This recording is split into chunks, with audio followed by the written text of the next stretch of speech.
అసలు ఫస్ట్ ఇంత ఫ్లడ్ వస్తున్నప్పుడు ఇదే కృష్ణా నది పైన 3 మేజర్ రిజర్వాయర్స్ ఉన్నాయి, మేజర్ ప్రాజెక్ట్స్ ఉన్నాయి. శ్రీశైలం కానీ, నాగార్జున సాగర్ కానీ, పులిచింతలు కానీ. కనీసం ఆ ప్రాజెక్టులో ఫ్లడ్ క్వశ్చన్ పెడితే ఈ పరిస్థితి లేదు కదా. అసలు ఫస్ట్ ఇంత ఫ్లడ్ వస్తున్నప్పుడు ఇదే కృష్ణా నది పైన 3 మేజర్ రిజర్వాయర్స్ ఉన్నాయి, మేజర్ ప్రాజెక్ట్స్ ఉన్నాయి. శ్రీశైలం కానీ, నాగార్జున సాగర్ కానీ, పులిచింతలు కానీ.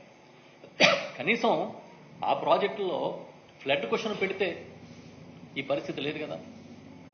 అసలు ఫస్ట్ ఇంత ఫ్లడ్ వస్తున్నప్పుడు ఇదే కృష్ణా నది పైన 3 మేజర్ రిజర్వాయర్స్ ఉన్నాయి, మేజర్ ప్రాజెక్ట్స్ ఉన్నాయి.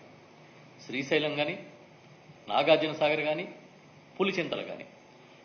కనీసం ఆ ప్రాజెక్టులో ఫ్లడ్ క్వశ్చన్ పెడితే ఈ పరిస్థితి లేదు కదా.